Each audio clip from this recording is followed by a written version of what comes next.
राधा स्वामी दयाल की दया, राधा स्वामी सहाय, राधा स्वामी। प्रेमियों, सत्संगी भाई व बहनों, आप सुन रहे हैं महर्षि शिवरत लाल जी के विचार तथा कर्म का परिणाम। सो किस तरह फरमाते हैं। यही बात सोचकर उन्होंने कभी भी अपनी कमाई को व्यर्थ में नहीं जाने दिया। इतना भारी धन कमाया कि कभी रिद्धि सिद्धियों में उसने नहीं लुटाया। उस कमाई का ज्ञान भी तो प्रत्येक को नहीं होता है और अनजाने में ही जीवन से हाथ धो बैठते हैं। ये ज्ञान उन्होंने बहुत तप करने के बाद जाना, लेकिन हमें बहुत ही सरलता से मिल गया। कहा भी है, मूर्ख को समझावे ते ज्ञान गांठ से जावे। बार बार समझाया करते थे कि जहाँ कहीं से भी हम कुछ लेते हैं या किसी का खाते हैं तो बदले में देना पड़ेगा। यदि किसी के अन्न खाया जाता है तो उसकी कीमत चुकाने के लिए अपना भजन देना पड़ेगा। यदि थोड़ा सा भजन दे दिया तो क्या दशा होती है, उसका अनुमान लगाना कठिन है।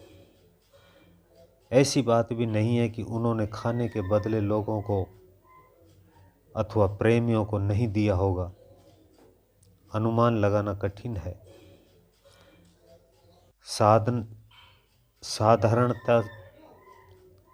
साधारणतः हम किसी भी साधु अथवा महात्मा या किसी फकीर के बारे में अच्छा या बुरा कह देते हैं। वास्तव में हम केवल अपने अनुमान से कह रहे होते हैं। जहाँ तक हमारे मन की दौड़ वहीं तक का है, हमें वर्णन कर देते हैं कि नहीं तो किसी की आध्यात्मिक उन्नति अथवा पहुँच के बारे में तो केवल वही बता सकता है जिसने वहाँ तक पहुँच पा ली हो। एक छोटे से जीव के बारे में तो सोच कर देखें। चींटी से भी छोटा एक जीव है, उसके लिए ये संसार कितना विस्तृत है,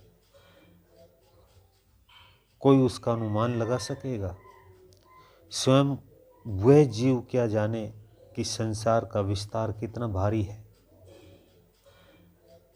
हम भी जब तक उस परम पिता की सृष्टि के बारे में जानने की कोशिश करते हैं तो हमारी सोच छोटी पड़ जाती है। उतने से ही काम नहीं चल जाता। ब्रह्मांड और उससे आगे का पसारा ही और भी भारी विस्तृत है, लेकिन उस ज्ञान से हमें क्या प्राप्त होगा? दुनिया को कोई नई बात दे जाएंगे, लेकिन स्वयं के जीवन का कोई ज्ञान नहीं। जीवन की आशाओं और इच्छाओं के जाल में फंसकर अज्ञान के अंधकार में टटोलते रह जाते हैं। अंत में विवश हुए वहीं ढेर हो जाते हैं।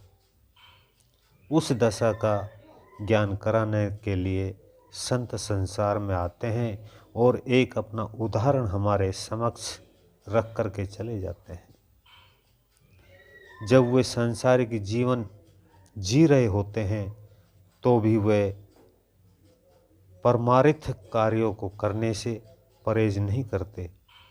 जीवों को किसी भी कारण से दुखी देखकर उनका निवारण करने के लिए उसे सुख देते हैं। इतना अवश्य है कि उस सुख में कुल मालिक परम पिता को याद रखने की सलाह अवश्य देते हैं। ये उस भुगत भोगी पर निर्भर करता है कि वह कितना याद रखता है। गुरु महाराज तो यही सलाह देते हैं कि किसी के सामने भी मांग क्या रखना, मांगने की वस्तु तो वह दया है, जिससे सभी कुछ मिलता है और जिसके द्वारा दूसरों को भी दिया जा सकता है। वे अपनी कमाई करते करते साथ वालों को आभास भी नहीं होने देते कि कब उन्हें कौन सी वस्तु हो गई।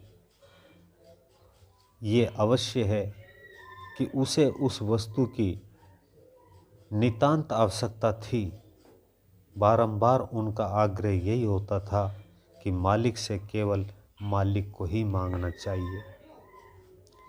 समय के सतगुरु भी यही सर्वोत्तम बातें होती है कि वह श्रद्धा का बीज बो जाते हैं और हम हमारे पूर्वज युगों युगों से देवी देवताओं की उपासना व पूजा करते चले आ रहे हैं।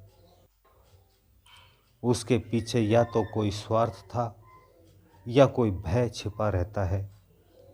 संसार सागर में जगह जगह पर भय व्याप्त है। उसे दूर करने की आवश्यकता हुई तो उस जगह में कोई नज़र नहीं आया।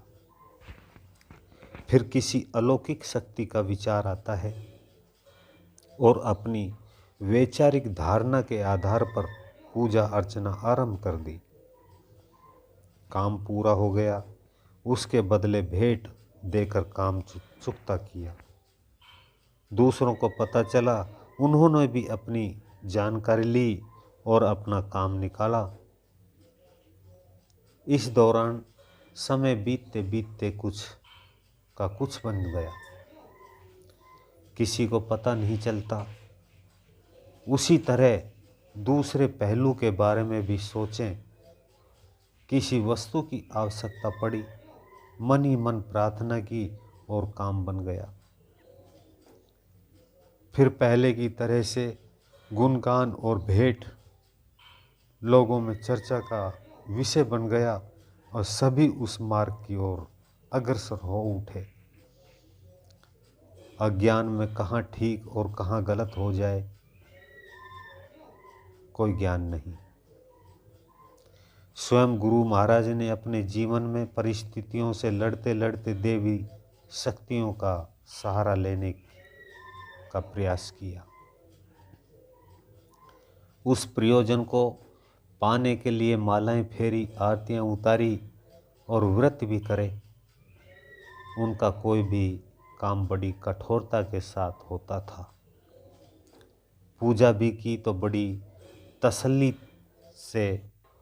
तसल्ली के साथ 5-5 दिनों की आरती की, लेकिन जरा भी चूक नहीं आने दी। माला फेरने बैठ गए तो सारी सारी रात बीत जाया करती थी माला फेरते फेरते। किसी जाप में बैठ गए तो कई कई घंटों तक बैठे रहते, जाप जपते रहते। जहाँ व्रत करने की बारी आती तो निगोट व्रत भी करते करते काम करने में कोई कमी नहीं आई। लेकिन उन्हें जिस चीज़ का स्वार्थ था वह हम संसारियों से बहुत अलग था। वे जिस चीज़ की प्राप्ति के लिए उत्सुक थे वह वस्तु कुछ निराली थी। कौन जानता उन बातों को। आज उन्हीं की दी हुई दौलत को प्रयोग में ला रहे हैं, कदम कदम पर आनंद उठा रहे हैं, मज़े भोग रहे हैं। लेकिन किसके कारण? केवल सतगुरु के सबल कठोर प्रयासों के कारण। जो कठोर कार्य किया उसके बदले स्वयं दातारी बन गए। ये मेरा अनुभव ज्ञान नहीं, अपितु उन्होंने जो किया उसकी छवि दिखाने का प्रयास मात्र है।